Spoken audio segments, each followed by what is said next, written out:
Welcome to the Good News Ride Home for Wednesday, July 22nd, 2020. I'm Jackson Bird.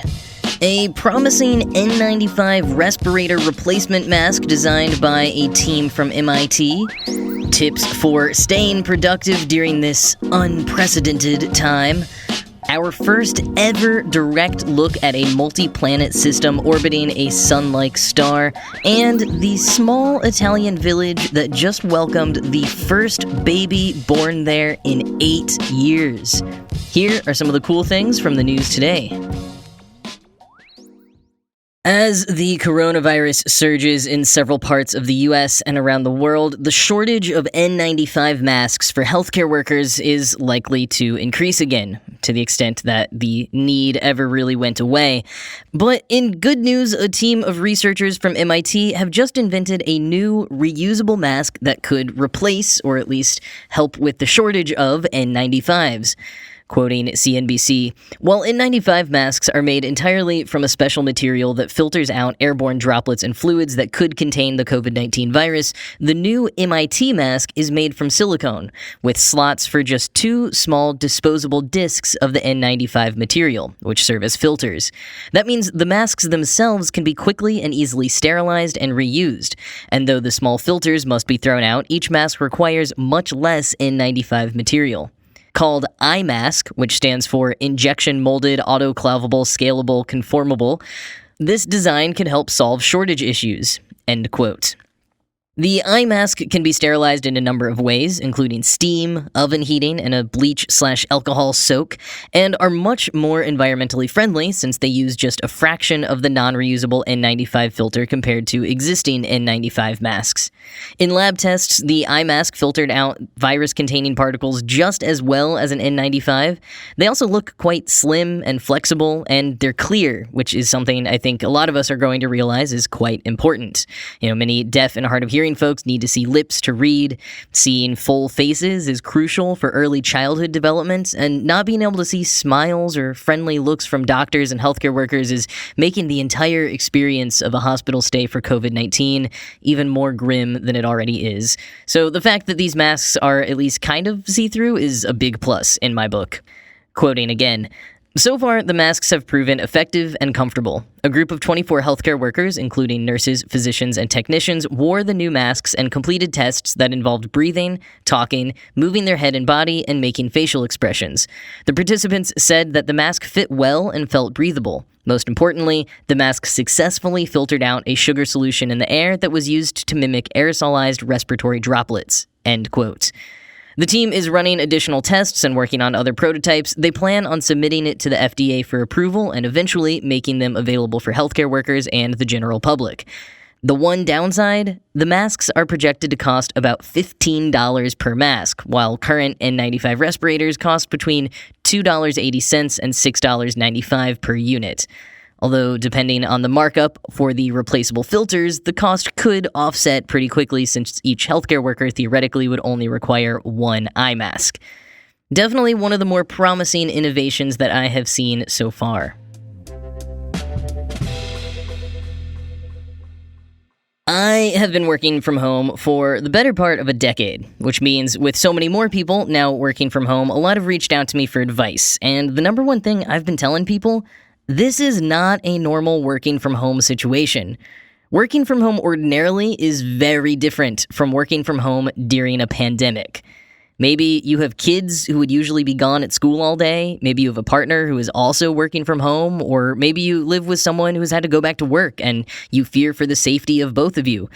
Maybe, in fact, almost certainly, you are dealing with the general stress of living through an absolutely unprecedented and scary time in our world. Those are not challenges one usually deals with when working from home. So if you've found it really hard to stay motivated and productive while working from home these past several months, don't be so quick to think this working from home thing isn't for you, because a lot of the challenges you're facing may be far more related to other pandemic-related factors than simply your compatibility or lack thereof with work from home life. Wired recently wrote a piece elaborating on some of those challenges and offering up some tips that I think can also be useful even if you aren't working from home right now. Just general good motivation productivity tips. So first, and this is one that I have trouble sticking to, but I have found actually really helps, take breaks, like a lot of them. Researchers at the University of Illinois found in 2011 that brief breaks from the task at hand can improve focus. Elizabeth Grace Saunders, an author and time management coach, told Wired, quote, "Our brain can only handle a certain mental load before it starts to slow down and seek relief. This is particularly true when we're doing work that we find mentally draining," end quote. Saunders recommends getting up and stretching or walking around, doing something lightly physical. And it's important to take these breaks before you exhaust yourself. Otherwise, you may find yourself taking an unintentional break, like going over to Twitter or staring at the same line on the page for 15 minutes. Even just getting up to go refill your water can break things up and avoid the mental exhaustion that will require a longer break later, whether you want to take it or not.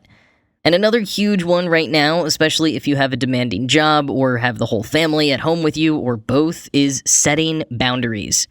Saunders said, quote, "Yes, this is a much bigger struggle for many, especially if there are a lot of people at home throughout the day. The key to success is deciding on expectations and then communicating those to others. For example, many of my coaching clients have had to work with their spouses to come up with an agreement of when they're working and not working, or on who is responsible for the children at different times of day throughout the week. And even if you don't have anyone else in your residence, you need to get clear in your mind of when you would like to be working and not working," end quote.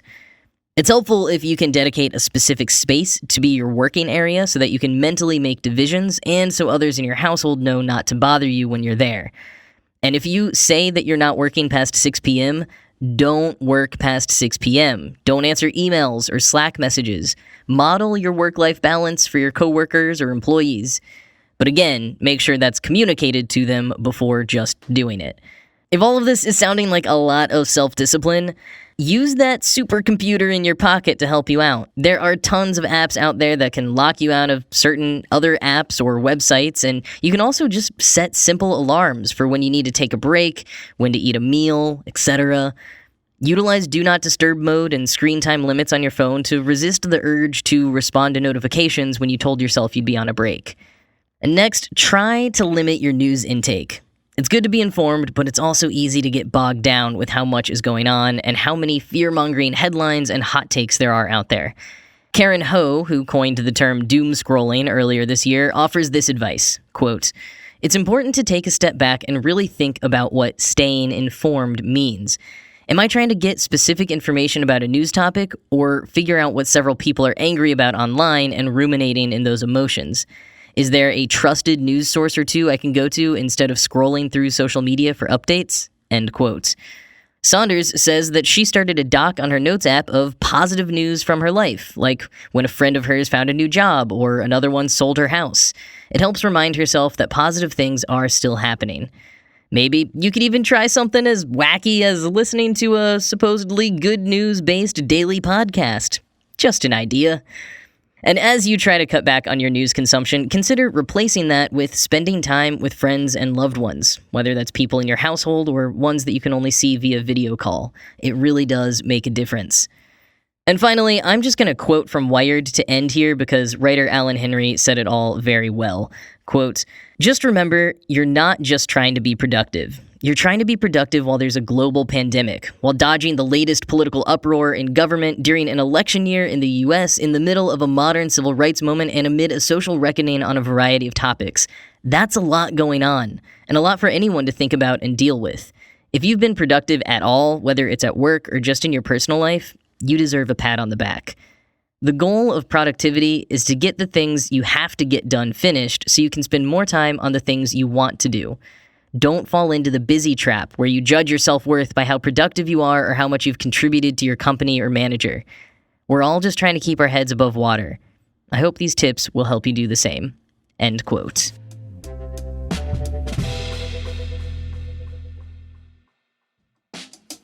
It's a bit of a strange summer this year, but even if you're staying home more than usual, that doesn't mean you can't keep fit. In fact, it's more important to stay active and keep moving than ever because it helps your physical health and your mental health. And that is where Beachbody On Demand comes in. Work out and even take classes in the comfort of your own home. Beachbody On Demand is the easy-to-use streaming service that gives you instant access to over 1,300 super effective workouts suited for any body and any time. The secret to getting results is getting started. And this is key right now. These are workouts as short as 10 minutes that don't require extra equipment. Just stream a workout, find some place in your living room, and you're done. You can start your day with the morning meltdown and get a full body workout in before the day has barely begun. I love doing that so that I don't have to worry about scheduling a workout into the rest of my busy day because I know I already did it. Plus, it gives me a huge sense of accomplishment to kind of power me through the day. And you can feel that same sense of fun and accomplishment with any of Beachbody On Demand's hundreds of workouts, because right now, listeners to this podcast can get a special free trial membership when you text Good News to 303030. You will get full access to this entire platform for free. All the workouts, the nutrition information, and support totally free. Again, just text Good News to 303030.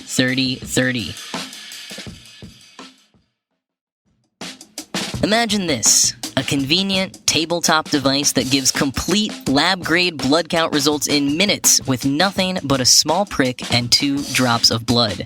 This isn't science fiction, it's the future of blood testing, and Sight has announced that it is here. Today, you can invest in Sight Diagnostics and the future of easier, faster blood testing at OurCrowd.com. Sight Diagnostics explains that their solution combines rapid scanning, microscopic technology with computer vision and artificial intelligence to deliver results within minutes, not days. And Sight is already being used around the world in Asia, Europe, and the United States. Our Crowd is investing in the important medical innovation work Sight is doing, and has made it so accredited investors can join them and invest too. Our Crowd's crowdsourced investing platform gives accredited investors access to early-stage funding rounds in some of the most promising companies around the world. They help you invest before the companies go public, like they have with Beyond Meat. And Our Crowd-backed companies have been bought by Nike, Oracle, Uber, Comcast, Intel, Snap, and more. Learn more about investing in Sight Diagnostics at info.ourcrowd.com/goodnews. Setting up your account is free, and you can get started right now at info.ourcrowd.com/goodnews. Again, that is info.ourcrowd.com/goodnews. Scientists have just captured our first ever direct look at a multiplanet system around a sun-like star. While many like this are known to exist, their existence is inferred based on how they affect their stars, not because we have photographic evidence of more than one exoplanet orbiting a star. Until now. Astronomers used the world's largest optical telescope and my personal favorite telescope based on name, the European Southern Observatory's Very Large Telescope, or VLT, to capture the images of 2 gas giant exoplanets orbiting the sun-like star TYC 89987601, which is 300 light-years from Earth.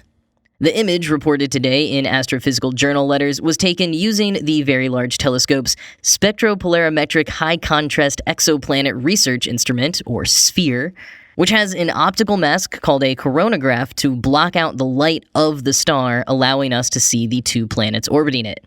Quoting Science Alert, "The snapshot will help astronomers learn how planetary systems evolve. TYC 89987601 at only 17 million years is a baby version of our 4.5 billion-year-old sun. But their orbiting planets couldn't be more different. The 2 newly discovered exoplanets are 14 and 6 times the mass of Jupiter, our heftiest planet, and orbit 16 and 32 times farther out than Saturn." End quote. And quoting from Business Insider, "That distance makes this an excellent system for further study," the researchers wrote, "because the planets are easy to see from Earth. If the pinpricks of light were too close together, they could blur and become indistinguishable in photos." End quote. And, of course, my favorite upcoming telescope, the Extremely Large Telescope, might help us learn more about these planets or detect even lower mass planets in their system once that telescope launches on its first flight as planned in 2025. NASA's James Webb Telescope, which just got delayed until next Halloween, may also help detect more details of the planets, the researchers said. So watch this space.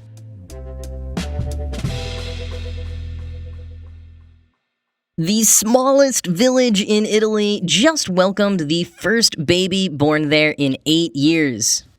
Morterone, population now 29, is a mountainous community in Lombardy, one of the earlier hotspots for the coronavirus, although Morterone was spared from the worst of it.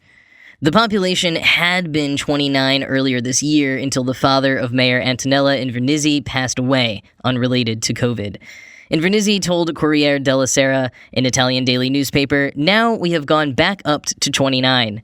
There are no other pregnancies in sight, at least that I know of, but certainly a newborn is always a joy for all of us." End quote. The baby boy, named Dennis, was born to parents Matteo and Sarah on Sunday, the first baby born in the village since 2012, and the first boy for even longer. Quoting The Guardian, Dennis's birth comes a few weeks after data showed that Italy's declining birth rate hit a record low in 2019, with 420,170 babies born, the lowest since records began in 1861. End quote. Sarah, the mother, told Corriere della Sera that it was tough being pregnant during the pandemic because she was unable to go out and see loved ones, but now they're excited to welcome everyone into their home once they return from the hospital. So just a little bit of happiness to end on today. I wish baby Dennis, his parents, and the whole village very well.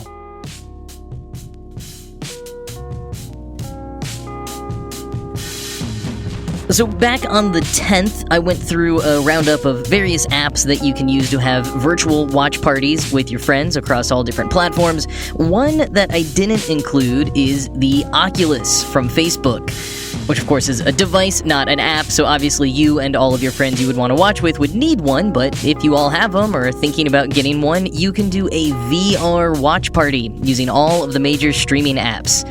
It's definitely one of the more expensive options for watch parties, but also probably the coolest. Shout out to Dave for sending in that tip. If you ever want to send me some leads for the show or just want to see some of the stuff I post that doesn't always make it into the final cut, feel free to follow me over on Twitter at JackIsNotABird. But that is all for today. I hope you all have a good rest of your day, and I will talk to you tomorrow.